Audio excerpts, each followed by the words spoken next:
మన రాష్ట్రంలో జరుగుతున్న పరిమాణం చూస్తుంటే కొన్ని ప్రశ్నలు సహజంగానే వస్తున్నాయి అందరికి. కాంగ్రెస్ పార్టీ వచ్చి దాదాపు 2.5 సంవత్సరం కావస్తుంది. కానీ ప్రతి పౌరుడికి ఉన్న ప్రజలకి ఏం చేయాలో ఏది చేయట్లేదు ప్రభుత్వం. అన్ని సగం సగం పనులే చేస్తుంది. అందులో ముఖ్యంగా రుణమాఫీ అని చెప్పారు. రుణమాఫీ చేసింది ఎంతవరకు చేసిండో మరి ముఖ్యమంత్రి రేవంత్ రెడ్డికే తెలుసు. ఆ బట్టి విక్రమార్కకే తెలుసు.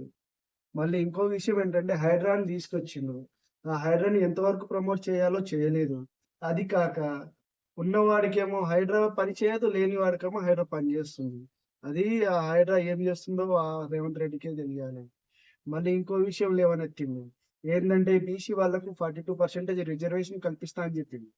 అది ఆ విషయం ఎక్కడి దాకా వెళ్ళిందో అందరికీ తెలుసు. ఆ! దాని తర్వాత కొన్ని రోజులు గ్రామ పంచాయతీ ఎలక్షన్ అని, ఇప్పుడు మున్సిపాలిటీ ఎలక్షన్ అని.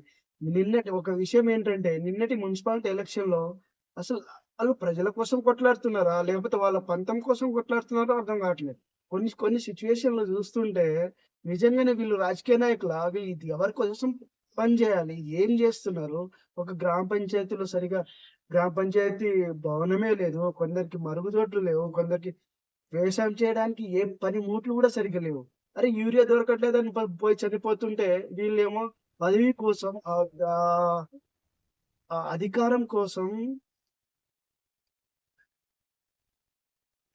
ఏమంటారంటే అధికారం కోసం వాళ్ళు ఎంతగా తెగిస్తున్నారంటే, అంటే ప్రజలందరూ ఎడ్డోలు, పిచ్చోళ్ళు వీళ్ళకి ఏం జేయాలి? మేమొస్తే మా పని మాది. మేము సంపాదించుకోవాలి అనే ముచ్చటే తప్ప ఏం లేదు. జీవితంలో కొంచెమైనా మంచి పని చేయండి రేవంత్ రెడ్డి గారు. మీ ప్రభుత్వం ఉంది. 3 సంవత్సరాలున్నారు ఇంకా. 3 సంవత్సరాల్లో ప్రజలకి మంచి చేయండి. డైవర్షన్ పాలిటిక్స్ చేయకండి. మీరు దావోస్ ఎళ్లారు. దావోస్ ఎళ్లి ఏం చేశారు? ఆ! 30,000 కోట్లు, 40,000 కోట్లు పెట్టుబడులు తీసుకొచ్చినా అన్నారు. ఎక్కడ పెట్టారు అవన్నీ? ఒక్క పెట్టుబడి చూపిచ్చండి. హైదరాబాద్‌ని డెవలప్ జేశారు. ఏం జేశారు? ఏం జేసిర్రు హైదరాబాద్‌ని గూడా? చూడండి, చెయ్యండి. మంచి పని జేయండి. మంచి పని జేస్తే నెక్స్ట్ ప్రభుత్వం మీదే వస్తది. అలాగని డైవర్షన్ పాలిటిషియన్ జేయకండి. ఓకేనా?